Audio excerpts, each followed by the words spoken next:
तो सदगुरु कबीर साहब से किसी भक्त ने पूछा है कि मन की स्थिति क्या है, मन को कैसे समझाया जाए।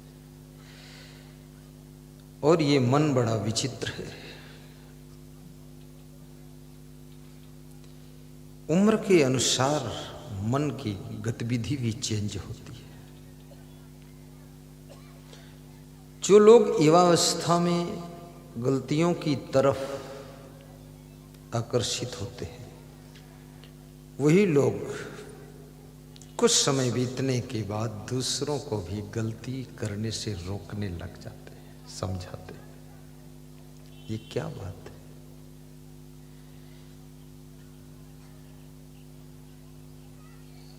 समय और परिस्थितियां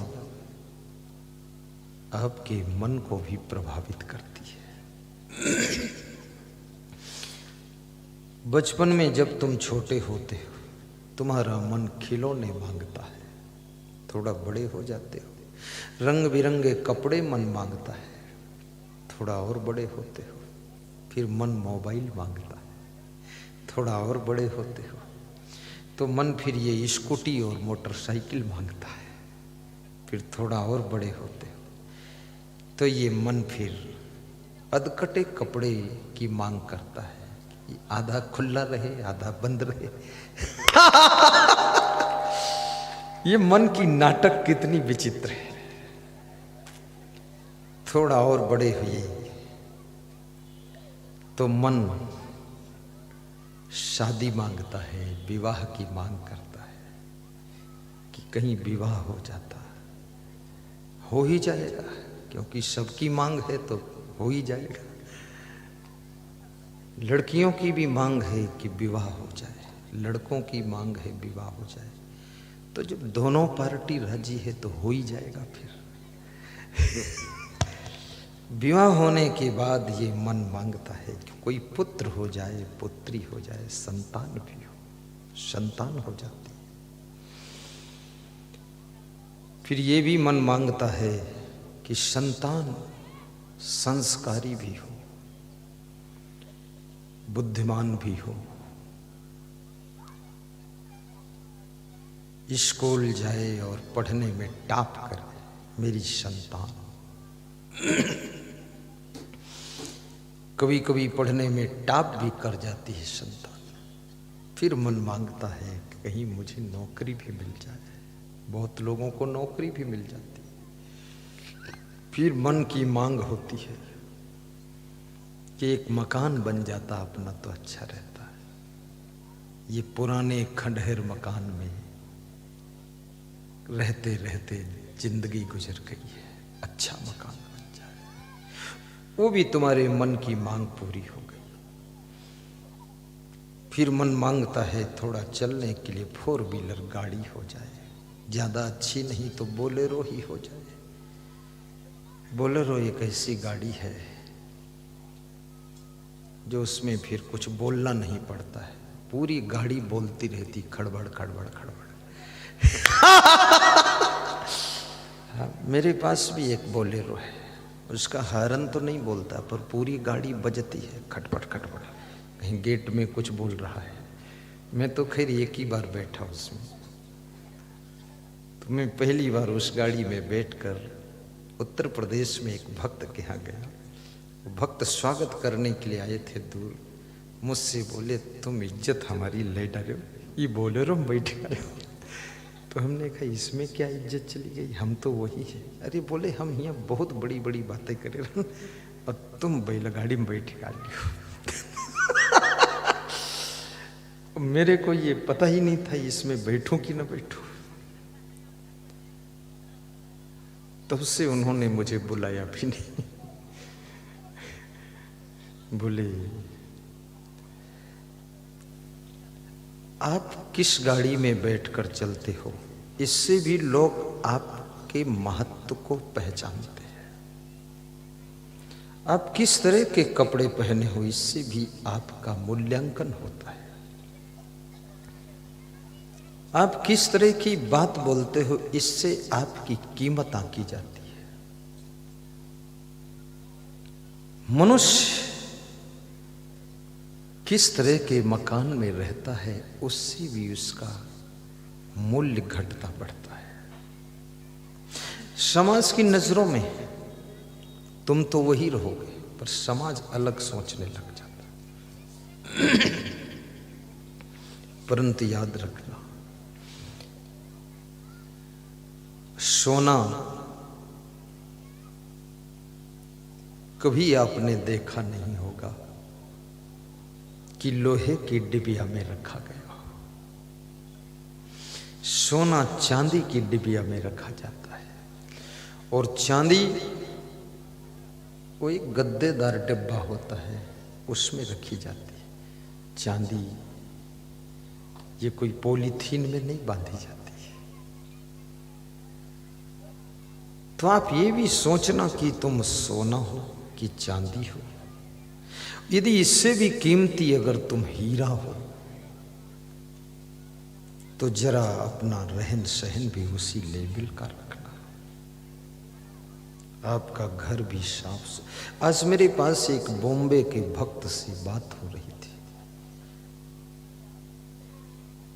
तो भक्त कह रहा था किसी के बारे में ठीक से सत्य जानना हो तो उसके घर में अचानक जाना चाहिए, तो पूरी वास्तविकता वहां दिखाई देगी। यदि कहकर जाओगे, सूचना देकर जाओगे, तो वहां लोग फिर संभल जाते हैं, व्यवस्था को संभाल देते हैं। बहुत बड़ी बात है। और फिर ये मन मांगता है कि हमारे पुत्र पुत्री की ऊंची शिक्षा हो, इनको भी नौकरी मिले, बिजनेस मिले। वो भी पूरा हो गया। जिंदगी भर आपके मन की मांगें होती रहती है। उस मांग को पूरा करने के लिए तुम जिंदगी भर दौड़ में शामिल रहते हो। दौड़त दौड़त दौड़िया जहां तक मन की दौड़, दौड़ी थका मन थिर भया वस्तु ठौर की ठौर। माइक की आवाज कृपया भड़बड़ा गई है, कोई हारन की आवाज तेज है, उसको ठीक कर दो। दौड़त दौड़त दौड़िया जहां तक मन की दौड़। ये मन की अंधी दौड़ में दौड़ते दौड़ते तुम शरीर थक जाएगा, लेकिन मन तृप्त नहीं होगा। इसलिए कहते हैं कि मनुष्य कितना ही बुद्धिमान हो, पर शांति उसे तब मिलती है जब वो मनुष्य विवेकवान भी होता है। और विवेकवान होना बहुत कठिन है। विवेक मनुष्य का जागता नहीं है। गौर से समझना। इनको कुर्सी बिठा दो, उधर चलो फट से यथास्थान ले जाओ, डिस्टर्ब ना हो, खुदुर बुदुर ना करो। विवेक, बुद्धि ऐसे है जैसे दीपक, और बुद्धि में विवेक ऐसे है जैसे जलता हुआ दीपक। दीपक है, लेकिन यदि जलता नहीं है तो अंधकार ही रहता है। बुद्धि है, लेकिन अगर उसमें विवेक नहीं है तो जिंदगी में दुख का अंधेरा ही रहता है। विवेक जागृत होना चाहिए। और विवेक किसी भी उम्र में जग सकता है। छोटी सी लड़की का विवेक जग सकता है, छोटे से बालक का जग सकता है, और 120 साल के बूढ़े का भी विवेक नहीं जग सकता है। उम्र बड़ी होने से, उम्र छोटी होने से विवेक का कोई रिलेशन नहीं है। ये विवेक, ध्रुव का विवेक 5 वर्ष की उम्र में जग गया था। प्रहलाद का विवेक बचपन में जगा था। शिवरी का विवेक छोटी उम्र में जग गया था। मीरा का विवेक शादी हो गई थी उसके बाद जग गया था। लेकिन विवेक कौन जगाएगा, कैसे जगाएगा, बड़ी सोचनी बात है। बिनु सत्संग विवेक न हो। जिस स्त्री का विवेक जग जाता है वो स्त्री बहुत गम खा लेगी, गम खा लेगी, कम खा लेगी और क्षमता से रहेगी। घर को जोड़ने का प्रयास करेगी, तोड़ने का प्रयास नहीं करेगी। जिस पुरुष का विवेक जग जाता है फिर वो दारू नहीं पिएगा, मांस मछली अंडा मुर्गा बकरा भैंसा नहीं खाएगा, आलस्य भी नहीं करेगा।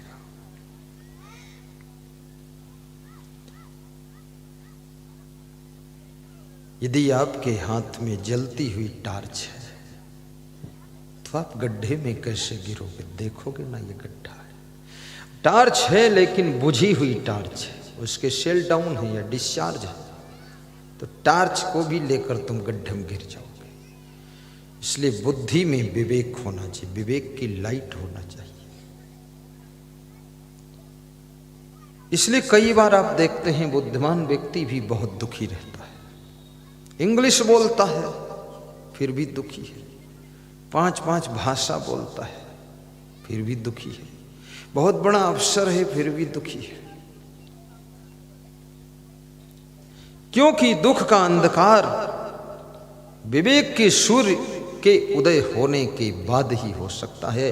दुख के अंधकार का अंत विवेक का सूर्य कर सकता है। और विवेक बिनु सत्संग विवेक न होई, बिना सत्संग के विवेक नहीं हो सकता। ये रामायण कह रही है। यहां सत्संग सुनने क्यों आए हो? क्योंकि बुद्धिमान तो तुम पहले से हो, बुद्धिमान कम नहीं। इसमें बहुत से लोग हमसे ज्यादा पढ़े लिखे बैठे हैं।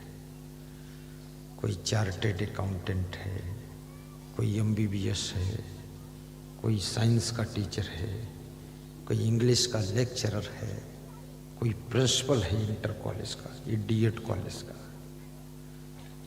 प्रिंसिपल। वाह! धर्मेंद्र तिवारी प्रभारी प्राचार्य है। कहाँ है धर्मेंद्र तिवारी? खड़े हो जाओ।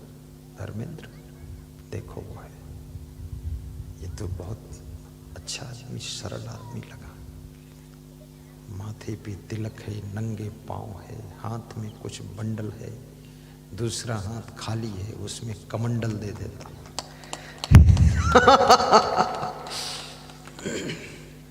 धन्यवाद धर्मेंद्र तिवारी। ठीक है, थोड़ा इधर बढ़ो, दिखाई नहीं देता।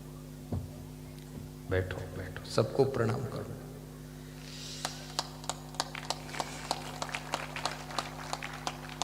ये विवेक जागृत करने के लिए सत्संग रखा गया है। और जिस दिन जिसका विवेक जागृत हो जाता है, इधर घूम जाओ हमारी तरफ, उसी दिन वह व्यक्ति जो भी करता है देखने योग्य होता है, जो भी बोलता है वो सुनने योग्य होता है। और